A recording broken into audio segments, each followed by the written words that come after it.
Micronutrient series के माध्यम से आप लोगों को विटामिन ए के विषय में पार्ट 1 बता चुका हूं। आज पार्ट 2 बताने जा रहा हूं। उसमें मैंने ये बताया कि जल में विलेयता के आधार पर विटामिन को 2 भागों में बांटा गया है, जिसमें मैंने ये देखा कि जो जल में विलेय विटामिन थे बी एंड सी, और उसके विषय में मैंने अच्छे तरीके से एक्सप्लेन किया। आज मैं उसका दूसरा पार्ट बताने जा रहा हूं। ये क्या है?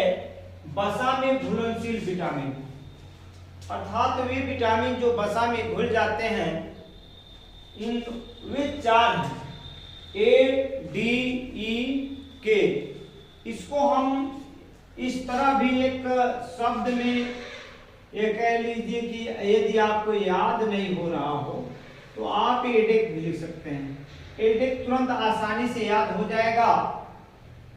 अब आइए हम विटामिन ए के विषय में बताने आपको।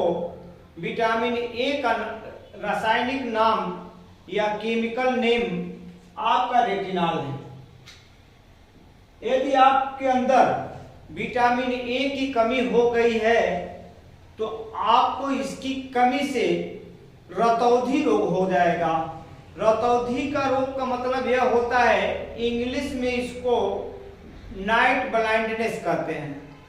आपको रात में दिखाई नहीं देगा। आप कहेंगे तो भाई रात में अंधेरा हो जाता है तो हमें तो वैसे ही नहीं दिखाई देता है, लेकिन नाइट ब्लाइंडनेस होने की वजह से आपको बिल्कुल पास की वस्तुएं भी नहीं दिखाई देंगी। अब इसको रेटिनॉल क्यों कहा गया है? इसमें जो हमारी आंखों की रेटिना होती है, जिसको हम हिंदी में पुतली कहते हैं, उसकी जो प्रकाश होता है वो डिम होने लगता है। इसलिए इसका नाम जो रेटिनॉल पड़ा है, इसीलिए पड़ा है।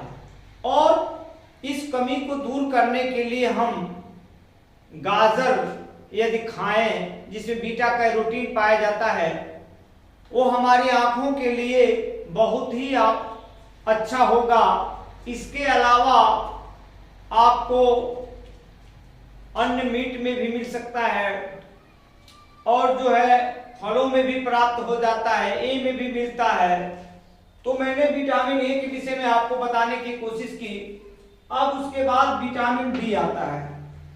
विटामिन डी का जो रासायनिक नेम है वो कैल्सीफेरॉल है, और ये विटामिन हमारे शरीरों में नहीं होता, बल्कि जब सूरज की प्रकाश हमारे शरीर पर पड़ता है तो हमारे बॉडी के अंदर, त्वचा के अंदर एक पदार्थ पाया जाता है जो सीक्रेट करता है ग्रंथियों से। वो जो कैल्सीफेरॉल है वो प्राप्त होता है। यदि आदमी, जो व्यक्ति या महिलाएं या स्त्रियां या बहुएं जो छाये में हमेशा रहती हैं, ये रोग उनमें हो जाता है। इस रोग में हड्डियां कमजोर हो जाती हैं और इसको सुखंडी रोग भी कहते हैं।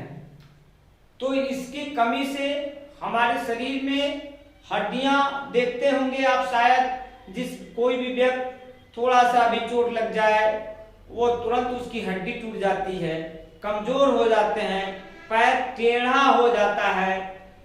तो इसके लिए हमें सूर्य के प्रकाश में रहना होगा, और इससे हमको विटामिन डी की प्राप्ति होगी। आइए उसके बाद है विटामिन ए। ये तो बहुत ही इंपॉर्टेंट है, इतना इंपॉर्टेंट है कि पूछिए मत। स्त्रियों में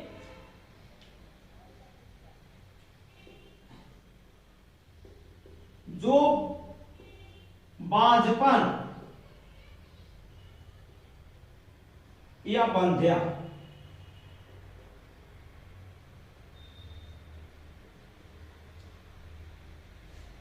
रोग हो जाता है, जिससे वे संतान उत्पन्न करने की लायक नहीं होती। ऐसा नहीं है कि स्त्रियों में, पुरुषों में भी इसकी कमी से पुरुष जो होता है वो नपुंसक हो जाता है, उससे कोई संतान नहीं पैदा होती है। इसलिए इस विटामिन को टोकोफेरॉल भी कहते हैं और यह मानव के लिए बहुत अति आवश्यक है। और ये कहाँ प्राप्त होता है? जितने भी अंकुरित आप अनाजों में देखेंगे, चना हो, गेहूं हो, आप कई जो होते हैं मेथी हो, इनको अंकुरित खाने से हमारे शरीर में विटामिन ई की वृद्धि होती है, जिससे व्यक्ति पौरुषत्व को प्राप्त करता है। आइए विटामिन के क्या है? ये विटामिन के का जो रासायनिक नाम है वो फिनोक्विनोन है। जिस व्यक्ति के शरीर में विटामिन के की कमी हो जाती है, उसके शरीर में यदि कोई भी भाग, कोई भी अंग यदि कट जाता है तो खून का थक्का नहीं बनता है और खून लगातार बहता रहता है।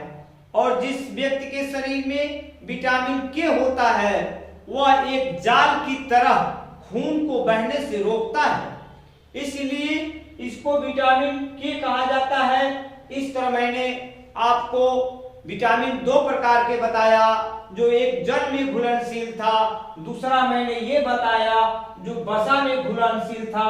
इसलिए एक बार इसको और मैं याद करने के लिए, फैट में घुलनशील विटामिन है ADEK। एडेक आप कहेंगे। विटामिन ए का केमिकल नेम है रेटिनॉल है। विटामिन बी का जो है केमिकल नेम कैल्सीफेरॉल है। विटामिन ई का नाम जो है टोकोफेरॉल है और विटामिन के का नाम फिनोक्विनोन है। इस तरह मैं विटामिन के विषय में आप लोगों को बेहतर बताने की कोशिश किया।